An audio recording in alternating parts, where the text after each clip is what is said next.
Welcome in. We're going to talk about menopause, not menopause. Why do I have menopause up there? I have the wrong thing up. You guys, give me a second. I'll fix it. We're actually talking about PCOS today. So I've been getting questions about PCOS and how it links to insulin resistance and why.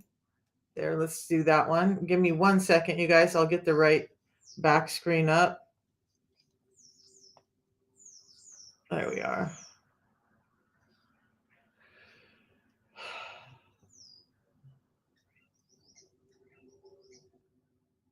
Just 1 second. I'm almost there. So while you guys are waiting on me to get my life together, where's everybody from? I would love to know. And how is your morning going? Why did you wake up having a rough day, or are you like ready to conquer the day? What's going on with you guys this morning? Because this is almost ready. So let's fix it and then we can get back to the real stuff. I'm going to do this a little different this morning. We are going to talk about insulin resistance. I'm going to talk about how that gets better, and we're going to talk about PCOS with it. We're going to go back to the insulin resistance again later, but it all ties so closely together. We all need to understand what's really happening for us. There we are. We're on the right one now. Let's see if we can get this up over here.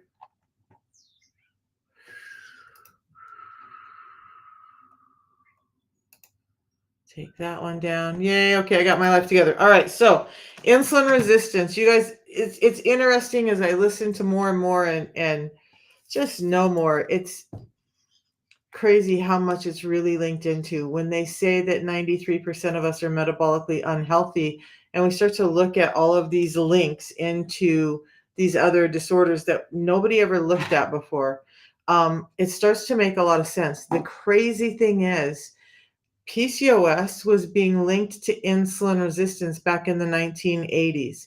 And yet nobody's doctor who has told them that they have PCOS, I shouldn't say nobody I know that was diagnosed with PCOS was told by their doctor that it was this thing called insulin resistance or how to take care of their insulin resistance.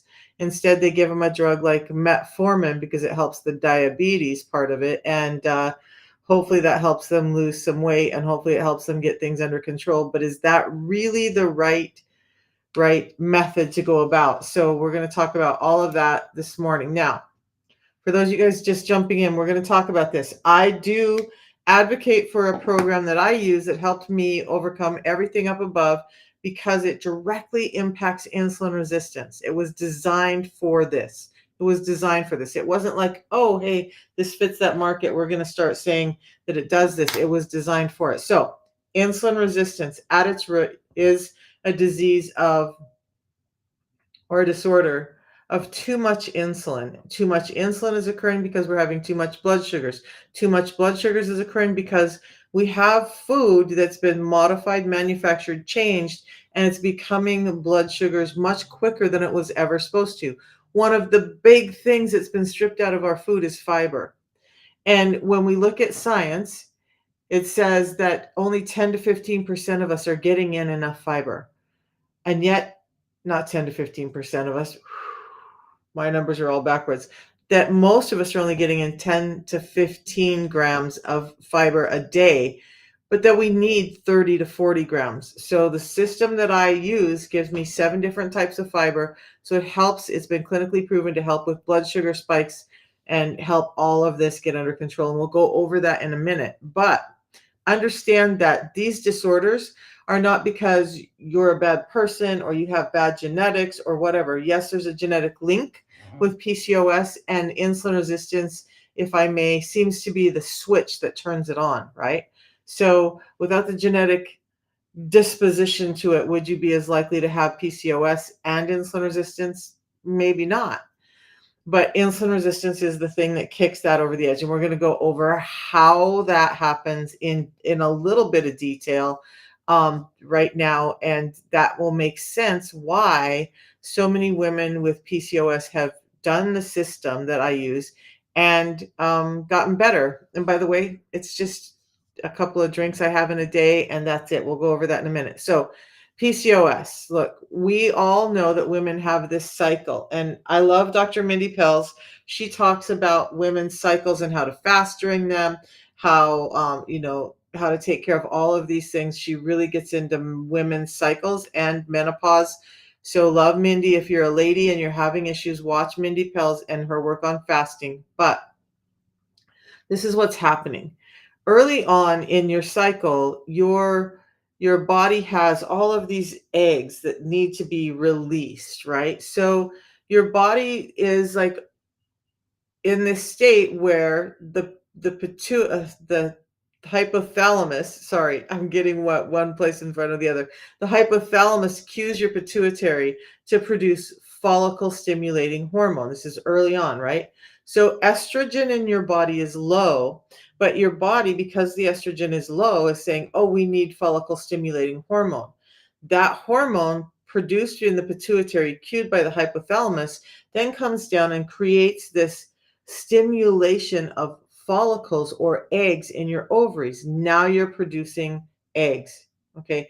Now they're starting to grow and get stronger and be ready for the day to be impregnated. So when the eggs start to get this strength where they're like starting to mature and be ready, there's an immediate surge or a huge surge in estrogen in the ovaries. That huge surge in estrogen cues the hypothalamus to tell the pituitary to produce another side of this whole hormone called luteinizing hormone. Now, when the pituitary produces this luteinizing hormone, that goes in and tells the body that this one strongest egg, there's one egg that's in there that's like the champion egg, right? And it's ready to roll. So it allows that egg to be forced out into the fallopian tubes and into the uterus. The rest of the eggs then are kind of like cued to go away, go away. And so they start to dissipate and die off, and they are reabsorbed into the system. So now all of the rest of the eggs that were ovulated are gone and dissipated by luteinizing hormone, which was cued by an increase in estrogen. And then the woman has ovulation. And hopefully, if she's looking to have a family, she gets that egg fertilized and a baby comes along. But if that process is delayed because of the cues of estrogen not getting there, creating that switch, um, we can have problems with fertility. We can have late and painful periods because all of these things. And the polycystic ovarian, think about it, it's poly meaning many, cystic meaning those little packets of infection in the body. Um, oh, cystic ovarian, so within the ovaries. And where do those cysts come from? From all of those eggs that were present there but didn't get dissipated because LH didn't get stimulated. And with that, I jumped way ahead. So let's talk about insulin resistance. So she could be extremely insulin resistant, but there could be other things going on. I'm not a doctor. I can't diagnose, but I can tell you that I've had a number of women who had issues with this area who have gotten better, and this is why. With insulin resistance, remember, it's a disease of too much food, the wrong types of food too often, that creates this increase in sugars, and now we have an increase in insulin. When we have this increase in insulin, they call it insulin resistance, not because every single cell in the body is resistant to the insulin. Some cells are functioning fine. Some cells are like, nope, done with you. Some cells are like, I will take all the extra. But there's this dysfunction going on in your body, and it's linking to all of these things. How it links to PCOS is like this. Insulin getting energy into the ovaries creates an enzyme called aromatase. Now, without the energy getting there, this enzyme aromatase is lessened or can't produce at all. And why is that important? Because all of our hormones start out as androgens. So think about testosterone. So the ovaries are actually taking testosterone because we have testosterone first and we create estrogen out of it. So now we have all of this testosterone. it's going into the ovaries to be converted into estrogens by this enzyme called aromatase. But there's no aromatase there. So estrogen's not getting converted, and now you have low estrogen levels, but you have high testosterone levels. And now, remember at that crucial point in time when your body says, okay, there's an egg present and it's big enough and it's viable enough and it's having this estrogen increase. Now, that estrogen increase, that massive increase in estrogen, just isn't happening. Um, and so when that estrogen release doesn't happen, that luteinizing hormone doesn't come down and tell those other eggs to dissipate and go away. Now all those eggs are just kind of hanging out in the ovaries. And as they get to a certain point, they start to fall into the ovaries and cause cysts.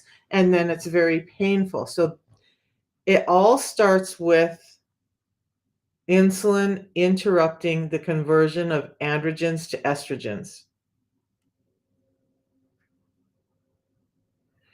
Chris Benoit. That's funny because I was just listening to Dr. Ken Berry and Dr. Ben Bickman talk about how flawed that ideology of calories in, calories out, about the misunderstandings of metabolic workings, and they are just dispelling that left and right. So a couple of people who are very highly renowned as far as metabolism would very vehemently disagree with you.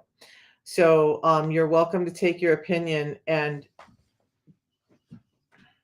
so it has more to do with hormones. And so what I'm talking about is like when we have uh, PCOS, that woman, no matter how hard she tries, seemingly cannot lose weight because there's this estrogen imbalance, there's a testosterone imbalance, but more likely there's this insulin imbalance, and insulin is a hormone, and all of those things combine to make whether a person is gaining or losing weight a reality.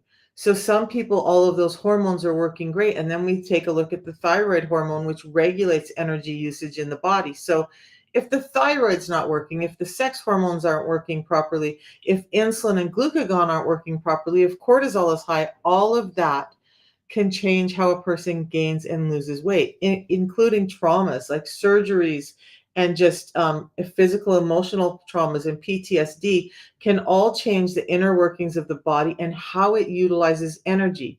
Does it mean that the person is taking in more energy than they need? Maybe in some cases. In a lot of cases, it's that the person is taking in a reasonably appropriate amount of energy, but their body's not knowing how to convert it, how to utilize that energy. It's not getting the cues from thyroid, from estrogens, from cortisol, from insulin, from leptin, from ghrelin, all how to do all of this stuff. So, all of these things have more to do with a person's weight than just calories in, calories out. And it's really time to put that whole thing aside. Yes, if you're eating 5,000 calories a day, we have a problem. I agree with that part. But what we get into problems with this is with, especially with things like PCOS, they start to put you on very restrictive diets that are reducing your calories so much that you're actually becoming more metabolically inflexible. So that's why we're going to talk about the 6 things that I do to help with all of this. And so many other people are doing it too.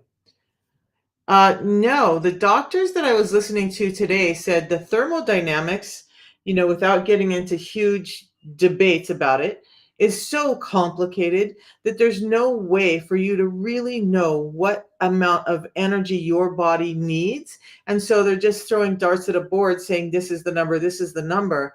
But if we start to look at, okay, a person seems to be eating an average amount of calories and they have an average amount of perceived energy expenditure, what's going on, then we have to look at the hormones to understand how that energy is regulated. And I can't say that enough. And I just know, don't, we're not going to argue about it because that science is is non-science. So what if you have chronic pancreatitis? If you have chronic pancreatitis, your pancreas is probably being overloaded. Your pancreas creates a number of hormones, not just insulin. But if you're in an insulin, high insulin or hyperinsulinemia state, you're putting your pancreas at risk because it's now producing more insulin than it needs to. And some of those weight loss drugs are cueing your pancreas to create even more insulin. So now that's why there's problems with pancreatitis and pancreas diseases with the weight loss drugs, because they're trying to increase something called a hormone because they understand that that's what's regulating the sugars that's causing all of the downhill problems. So pancreatitis, there could be other things, but in reality, if you're suffering from a pancreas that's inflamed and overworked, you probably are trying to produce too much of some type of hormone out of that pancreas. And that it's the likelihood is that it's insulin.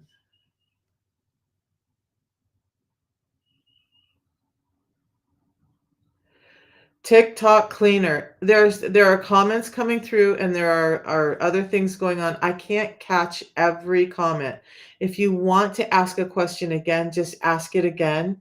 And I tried to read all of them, but I'm going to miss a few. So just ask me the question again or try and grab my attention to ask.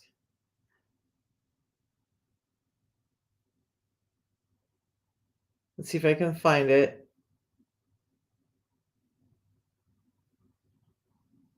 You have anemia. So, okay. So anemia, um, that's a whole other issue. And you know what? I'm not going to speak on anemia and insulin resistance because I don't have a full story. But that's an interesting one for me to look up and see if I can find links to how that happens or how insulin resistance might affect it. So bottom line is PCOS, according to Dr. Bickman, is called metabolic infertility. So is erectile dysfunction. When we look at this section, what we're looking at is this excess insulin that's causing hormonal problems. In men, it's a little different. I've talked before about how insulin resistance constricts your blood flow in a number of ways. And so that is going to eliminate your ability to fill that area with blood and have an erection. So erectile dysfunction is very closely linked to insulin resistance as well. So you've been told you have low blood sugar and PCOS. You've also had underactive thyroid for years. So those are to me symptoms of insulin resistance. If you have all of those together, um, your thyroid is underactive, you have PCOS. I haven't gone over thyroid in a while. There are some very specific actions how insulin resistance affects your thyroid and downregulates it. Then there's inflammation in the intestinal system and in throughout the system with inflammation that they believe more autoimmune doctors are saying that autoimmune diseases are just down downriver effect of inflammation. So I would address the insulin resistance and see what can happen. It helps psoriasis. Yes, it can help eczema as well. I did a whole topic on that a while back. I'd have to remember because I haven't talked about eczema as much, but there is an inflammatory property with insulin resistance that's keeping the eczema flared up. And I can talk about skin issues again. Why don't we do that? We'll wrap in anemia with skin issues tomorrow, and we'll talk about more specifically how insulin resistance is causing flares of psoriasis and how it can help with eczema. But there's other skin issues like skin tags, acanthosis nigricans, hidradenitis, where there's like pimply inflamed portions in the skin along with those dark patches. All of those are linked to insulin resistance. What's the yeast connection here? So well, the yeast connection is pretty simple. When we look at a diet that's filled with carbohydrates, we may not even think of some of them as sugar. I certainly didn't for a long time, but even raw fruits and vegetables can be considered they're carbohydrates, right? So they're turning into glucose in the system. Fruits bring in the portion of fructose that gets delivered by the liver or dealt with by the liver and causes extra strain on the liver in high amounts. But when we're talking about a diet that's really high in glucose, low in fiber, and for most of us, low in protein, we have a problem. So when we start to get into an insulin resistant state, there's inflammation going on in the body. Now you have too much blood sugars passing through or sugars passing through.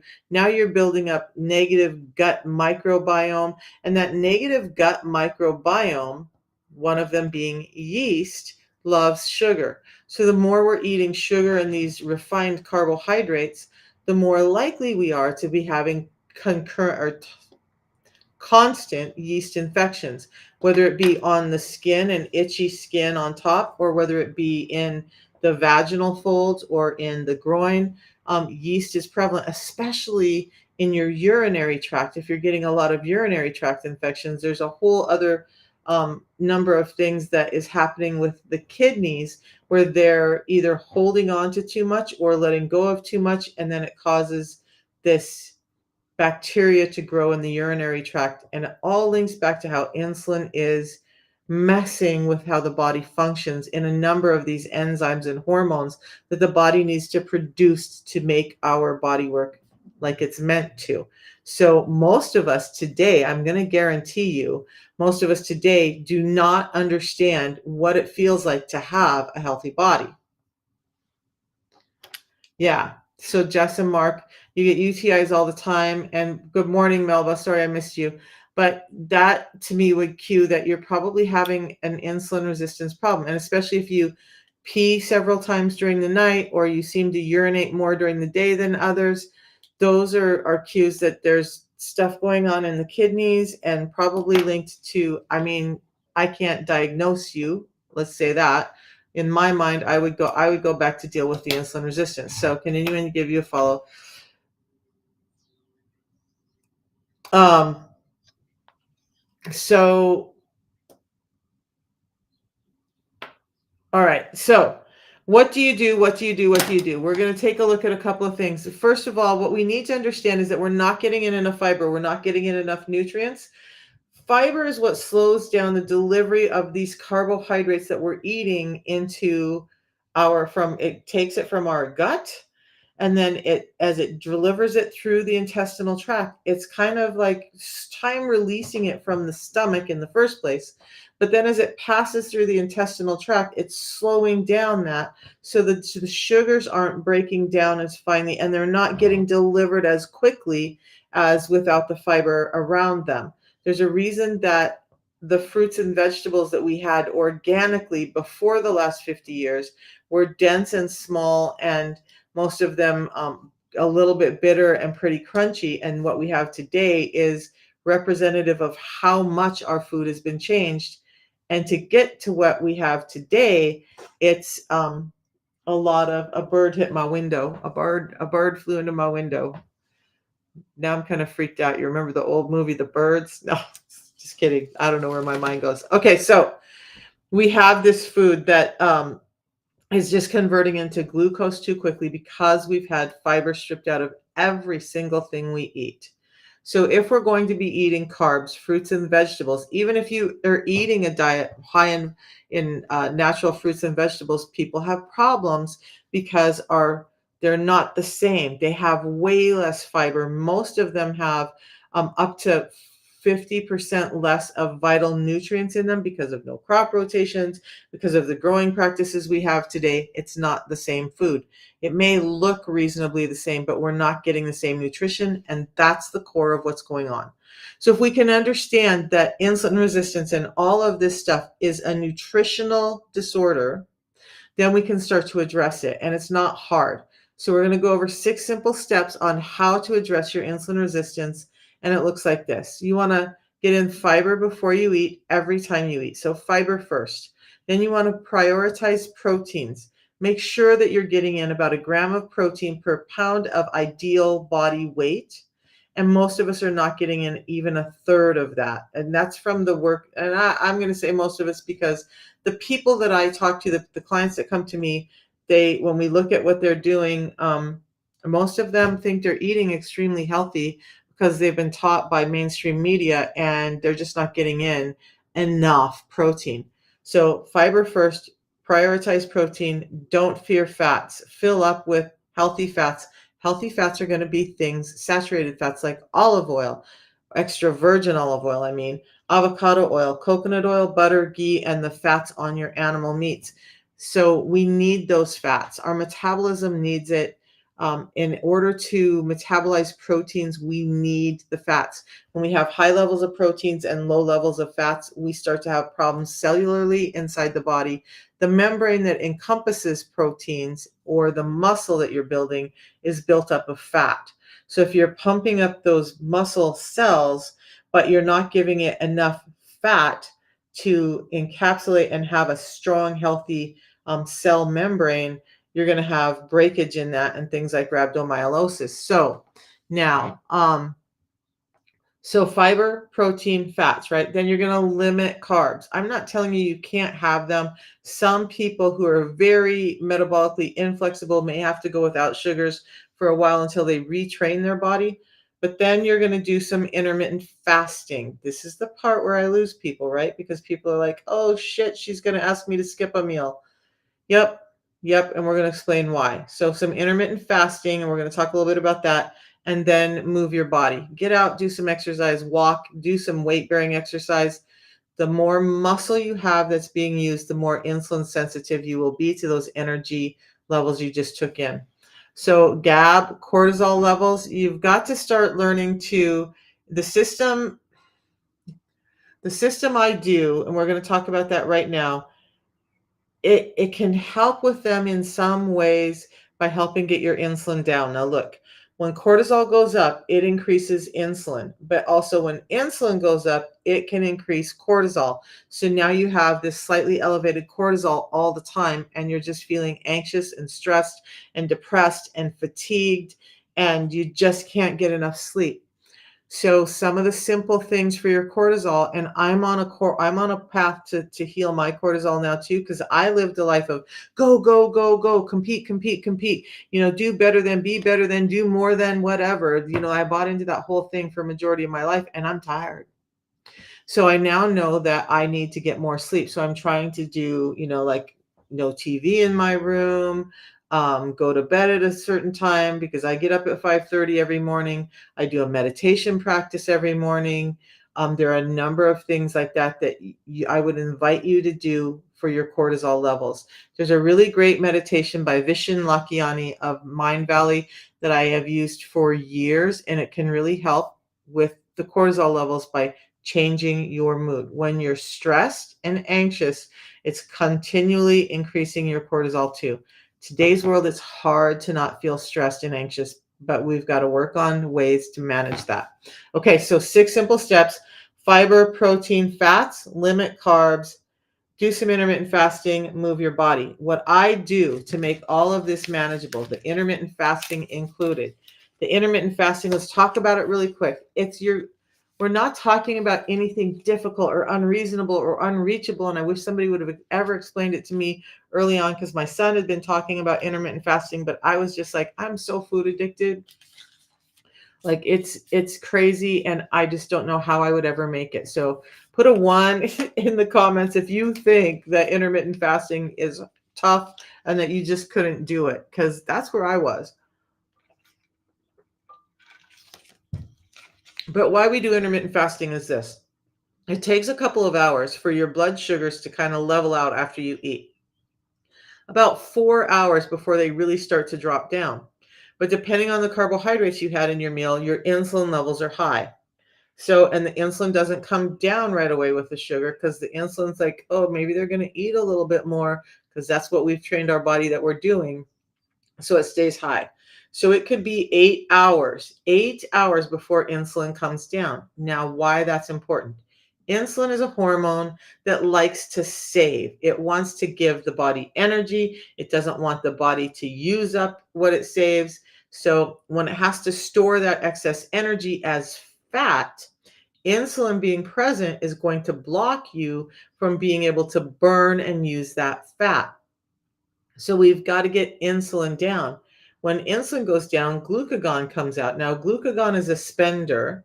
It also can increase your glucose levels because it's cueing the liver to break down these little packets that the liver has made out of the sugar and it stores it away in the liver for use for energy later. But we never access the stuff in the liver until insulin comes down. So now insulin has to come down at about 8 hours. About 2 hours later, glucagon starts to come out. We're at about hour 10, right? So now at hour 10, glucagon is poking its head out. When glucagon is out and insulin is down, now the body can start to be cued to do things like produce human growth hormone, to produce ketones, to start working on some autophagy and cellular turnover for the gut. But that's all not occurring until like hour 12 when those things start to come out. A couple hours later at hour 14, now our HGH and our ketone levels are high enough and the insulin is down so we can start to burn fat for fuel. And the body starts to do this cleanup mode at around hour 16 and 17 where it's taking old cells and converting them. And it's called autophagy, and we're just recycling stuff that may be damaging. So think of cells that are in danger of turning into cancer, cells that are creating inflammation, hormones and toxins that have been stored. All of that starts to get pulled out and utilized and sent out of the body, but it takes that intermittent fasting part. And so most of us are in this cycle. We are either, our bodies are meant to burn sugar sometimes and burn fat sometimes. But what's happened is that we're eating so constantly and we're snacking and we're getting all this food that we're burning sugar all the time. And our body just doesn't know how to switch over to burn fat for fuel. So we have this tanker, this like big tanker on our truck called fat that we're carrying around everywhere, but the body can't access it because we're always stimulating insulin. So the intermittent fasting, especially if you're metabolically inflexible, and 93% of us are, is super important. How I make it through my fasting, and we're going to talk about what I'm doing today.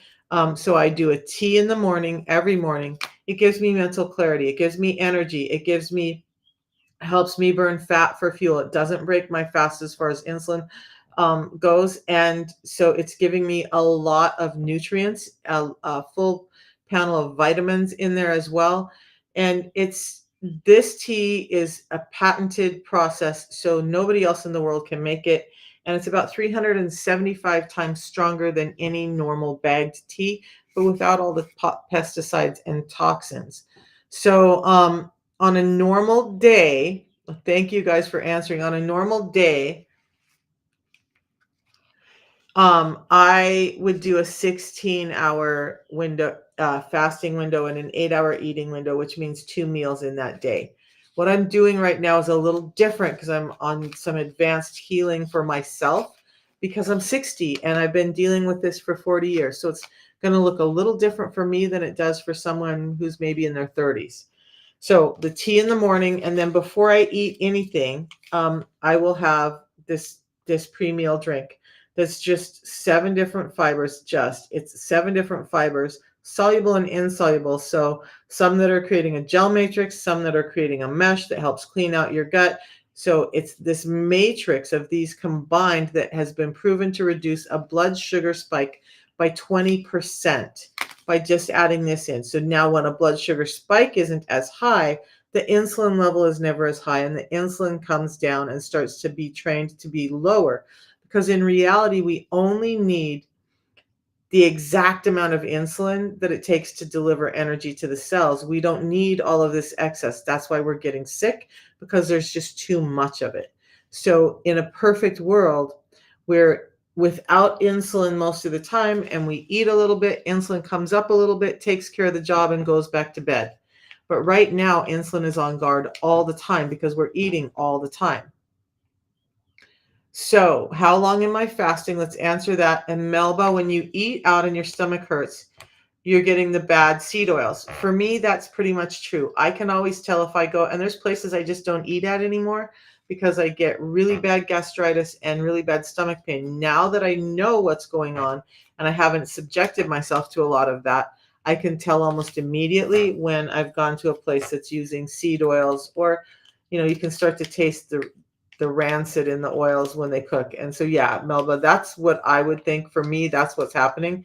Now, how long am I fasting right now? Right now, this month, I'm doing a 36 and 12 fast. Look, anybody can hop in with me at any time. We're fasting on odd days and having our eating window on even days. But there's 3 ways you can do this 36 and 12 fast. So if you're not a fasting pro yet, let's start with this. You can do a 36-hour fast once a week. That's going to help with fat burning and cellular turnover in the brain, in the heart, in the gut, so that you're healing more and more rapidly. Studies have shown that people who implement the 36 and 12 fasting once a week have lost more weight than people who are just on calorie restrictive diets. Oh my God, there it is. So, I had dinner with my family last night about 5:30, and then we were up until like 10 or 11 playing games because my son is deploying soon. I can't say when, and so I'm just trying to spend as much time with my family as I can. So I think it was 8:30 or 9 when I had that last bit of protein because I'd only eaten twice yesterday. So about 9 o'clock. So now today I'm in 12 hours of fasting. I will go 36 hours. So that means I'll go all day today with just water, tea, coffee, which I don't drink, or bone broth, which I have some bone broth set out. That's what I'll have today to allow my body. So now when we get past that 16, 17-hour phase, we start to get into 24 hours. Now the body's really in a great state of autophagy. It's ramped up quite a bit by now, by 24 hours. And so what's happening for me is if I make it through 24 hours tonight, 9 o'clock, I go to bed, my stomach is empty. So I'm not having restless nights of sleep because I'm not going to bed with a super full stomach that the body's trying to digest and giving me nightmares. But now during those 12 hours between 9 o'clock tonight, and by the time I'm in the middle of my live tomorrow, my body will be going through this great state of autophagy. And because I'm resting, sleeping, it's going to allow my body to do that work more efficiently and do all the cleanup that I need. So I make it through today and I realize I just tell myself every day I'm on a fasting day, just a couple of hours, and you're going to be to the golden hours when you're sleeping. And the last part of this fast just goes by without you even recognizing it, but you're benefiting from all of those amazing, reduced inflammation, hormones leveling out, gut clearing up, brain getting stronger. All of that's happening while I sleep for these hours tonight until I then have before I sleep, and then I'll eat tomorrow after my live sometime in the morning. So right now I'm doing a 36-hour fast and a 12-hour eating window. Now, because I'm doing a 36-hour fast every day, I'm eating 3 times on my eating day. So instead of just 2 of this, I'll be having 3 of this because every time I eat, I want to put this in to help me keep those sugar levels low and slow, and so that my ketone levels can come up, and a number of those things can happen. So the system that I use that has helped everyone that I've been able to help with their diabetes and a number of these things by addressing the insulin resistance is this: a tea in the morning and a pre-meal drink before I eat anything. That's my full day. And this is what it looks like. So when people talk to me about berberine or apple cider vinegar, those things all work. But if you have a busy life, if you're not able to pack around your jug of apple cider vinegar to drink every time before you eat, because it's a liquid and it's hard to pack, right? Or all of the other stuff that you have to have. This is how simple my day is. If I was to leave the house, I would just take this in my purse with me. If I stopped off to eat anywhere, I just take a bottle with me, or I can run into a gas station, or I can ask for a glass of water at the restaurant, and I just put this in 10 minutes before I eat, and I'm covered. I don't have to worry about any of that. It's simple, it's sustainable, and it just makes life so much easier. Plus, it's helped me heal up things like my own blood pressure, PCOS, thyroid issues, and whatnot. So, all right, so this is it. I just take one packet. This is an older packet, and I just pour it in water. This water was hot, but it's now kind of semi-hot. I like to drink the tea hot in the morning. The thermogenic properties of the tea are much better when it's hot than when it's cold. So if you're looking for fat loss, you want to drink your tea hot in the morning. So I'm having the lemon ginger hot this morning. That's the one I like. In this mug, it's just the lemon tea. So the tea comes in different flavors. And by the way, this weekend, there's a new flavor coming out. I believe it's going to be berry, but I'll let you know as soon as I know. Right now, it comes in lemon ginger or lemon. There is a flavor that tastes more like coffee, and that's on sale. Buy one, get one free right now. So if you want to try this out, try it. All right. So this is it. This is what's helping everybody get their health back that I talk about. So the tea in the morning, energy, satiety, fat burning, a pre-meal drink that helps slow down the delivery of the foods into my system so that my blood sugar spikes aren't as high. But this also has phytonutrients. It's a prebiotic, so it's feeding the good probiotic. And there's a complete panel of multivitamin or vitamins and minerals in this, specifically designed to help with metabolic function.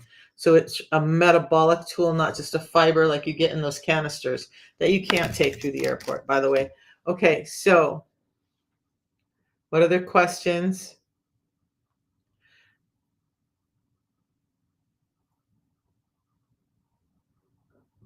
And the packets you can get, carbs. Do I eat carbs when I break my fast? On my 12-hour eating window, yes, I eat carbs.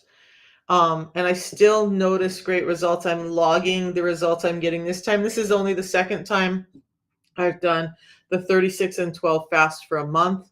I'm actually thinking about continuing with it until I see the results that I want with some of my issues.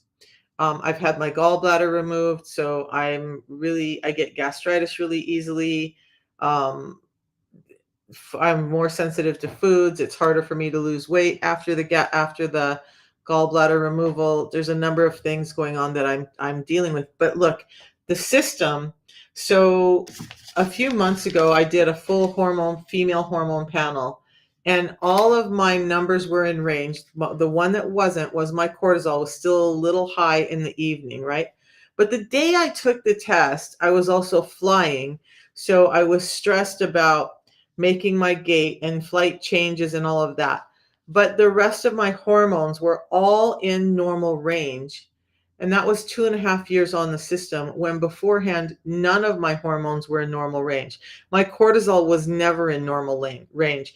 My estrogens were out of control always. And I'm menopausal, so that my estrogen levels are in range is crazy. Okay. My thyroid levels, which had always been hypothyroid, that was one of the thyroid levels was in range, but kind of low. So we can build on that. But all of my hormones were in range. And all I did was add these tools to my day and address my insulin resistance. So I am not a person who says you cannot have carbs. Oh, my cup got ripped somewhere. That's sad. I think what I would like, why I do this is because I want people to have a real sustainable life. This is one of the analogies I love, whether it's in business, whether it's in relationships, whether it's in your health. Look, we have a ladder, and some people are at the bottom of the ladder and some people are at the top of the ladder and can see everything from the top, right? And when you're on the bottom, you just can't. But you never take somebody who is broken down, maybe like I had, a walker and a cane, and it's painful to walk and all of that, and set this ladder in front of them and go, run to the top. because that's where you need to be and that's where your best health is going to be. I want people to do something that's sustainable. And that means for most people, they got to take a rung at a time. So that means for most people, it's going to be adding in what's missing first and then making changes as they move along so it's more sustainable. Because when we ask people to change everything in their life, it becomes so uncomfortable that they just can't sustain it. So the system gives you sustainability. Whether you start out with an imperfect diet and you're working towards perfecting it, or whether you have a better diet and you're going to just dial things in even more, the system works wherever you're at with that. And it allows you to just be a real person and not some fanatic one way or the other. So, what are the packets? You eat protein, fiber, or healthy fats when you break your fast. Yeah. So, I mean, when you ask me when I break my fast, the first meal I have is usually protein and fiber. So I normally am doing like one of my special protein shakes, which is protein fats, and I have some fiber before that as well. So it's the shakes that I drink to break my fast are I would have to look up one of the recipes for the fat count. I know that I'm trying to get 40 to 50 grams of protein in, and then I add in about a quarter cup of a healthy fat, like avocado. Yes, avocado in my protein shake, or heavy cream or some coconut milk, the raw organic coconut milk, not the boxed kind, the canned kind, but a healthy fat in there. And I've been thinking about putting some olive oil in because it has such great benefits for metabolism, but that's how I usually break my fast. Now, what I mean by did I have carbs? Yeah. So last night we had gnocchi, so there was some pasta in there with the ground beef and the tomato sauce and all of that. And we had a great chopped salad. The chopped salad is carbs. The gnocchi is carbs, but there was a good amount of protein in there. So did I have carbs on the day that I broke my fast? Yes. The first thing that I do when I break a fast, I try to avoid carbs in that meal. Absolutely. The packets you can get in my profile link. By the way, you guys, I need to talk more about that. Get the packets up and just tap on my profile link. Right under my picture when my profile comes up is a red light symbol. If you're having problems finding the link in my TikTok profile, you can just go to the very first video that's pinned in my profile. It tells you exactly how to get there and how to order the packets that I'm talking about, the protocol that changed everything for me. Can you do bone broth? And what bone broth do I do? I actually am using a bone broth, to be honest, from Prove It right now because I have some left. But you can find a good, clean bone broth, an organic one. Most stores I've found, especially in this area, have it. You can make your own broth. You could do a vegetable broth, but it would need to be all above ground, non-starchy vegetables. So, yeah, I'm using Prove It bone broth right now on the days I fast. So, Melba, I hope that answers. But there's some great cartoned bone broth out there. Just make sure that it's a good, just read your label and you'll find a good bone broth in your area and in the cartons.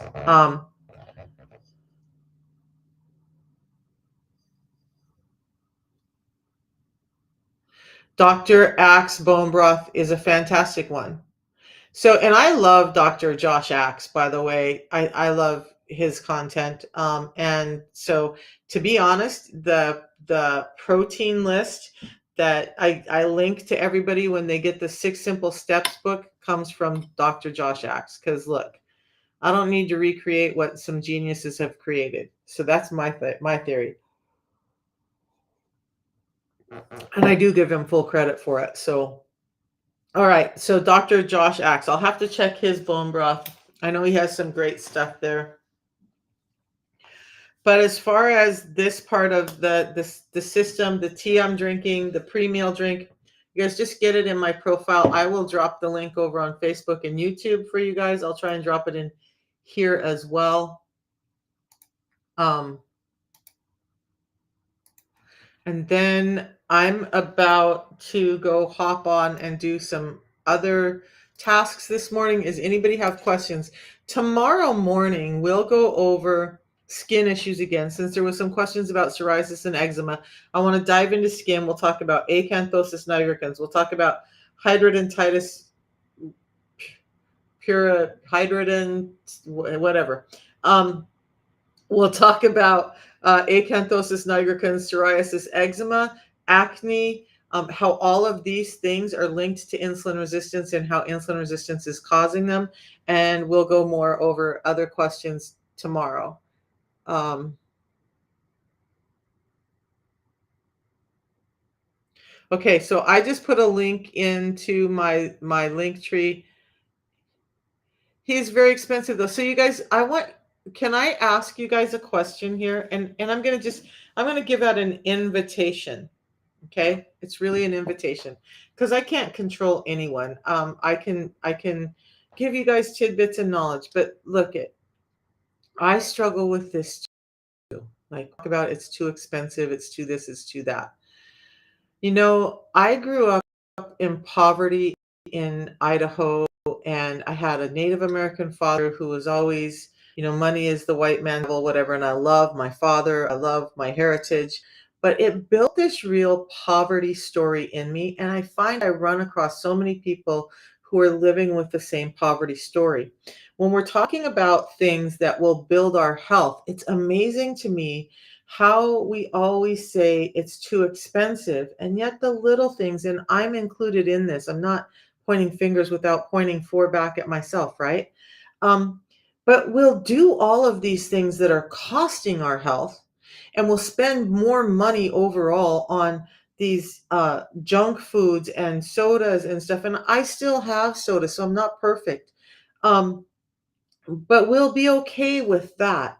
But the minute we have to look at doing something that's healthy for us, because there's some efficacy behind it, is probably why it's more expensive, we start to bulk. Well, is our health not the most important thing we have in this world?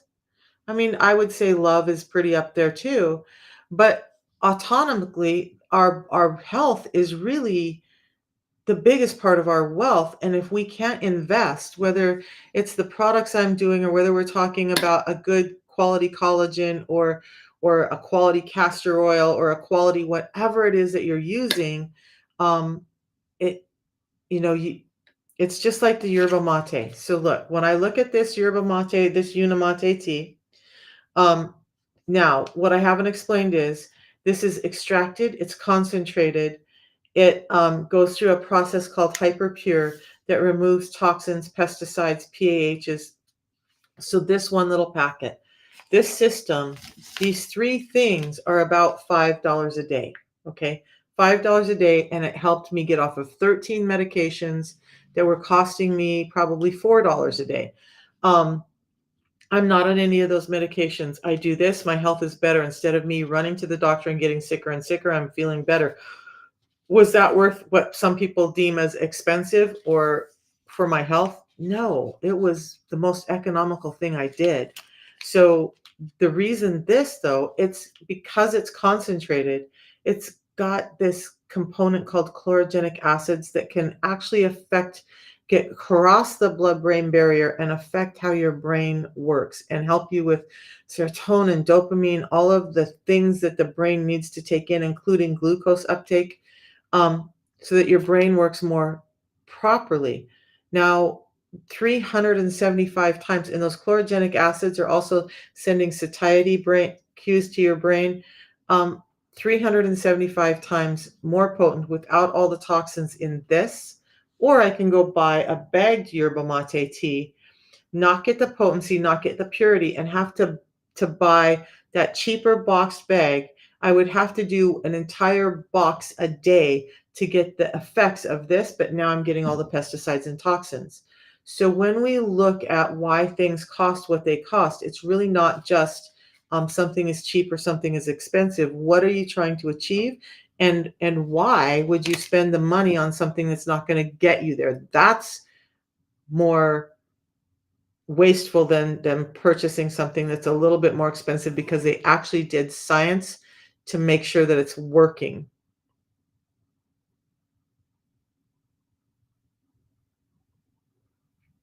right? Are B vitamins important for PCOS? Yes. Now look at in the crazy thing is this tea has almost a complete panel of B vitamins in it, naturally occurring in the plant. It has A, C, D, E, and K as well. So all of those are important for your PCOS, and they come in this packet naturally occurring in the plant. But because it's concentrated, it's in higher levels than you would get out of a bagged tea. So, all right, guys, I'm going to go. I do have a call I'm late for. I will be back tomorrow. We'll talk about skin. Please do yourself the favor and do the system. At least, like what I haven't talked about too, I realize I talk so much about all the symptoms, but we have a 90-day money back guarantee. So do it for 90 days, but do it for 90 days. This is a natural system to help your body heal because it's replacing what has been stripped out so it can do what it's meant to do. It's not going to happen overnight. Some people have crazy results right away. Some people, it takes the full 90 days because their body is healing. Give yourself the 90 days. If at the end of 90 days, you're not seeing a change, you're not feeling better, your A1C is not down, your blood glucose hasn't come down, your triglycerides are not coming down, you get your money back. You don't get a money back guarantee with metformin or Mounjaro or tirzepatide or any of those things. Okay, this is a more natural system. Just give yourself the shot, or a loved one that might need to hear this. I have like 6 family members on the system, including grandchildren who were pre-diabetic.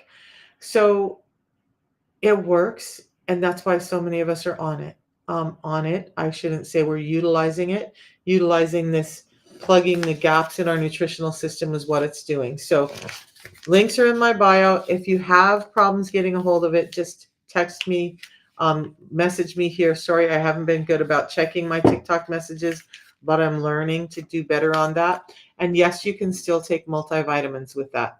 I still do, to be like transparent, even though I do the system and the system does great, I recognize that my body is very complex. So I use our Bone Fortify, which is calcium, magnesium, D3, and K2 to help support my metabolism and my aging body as well.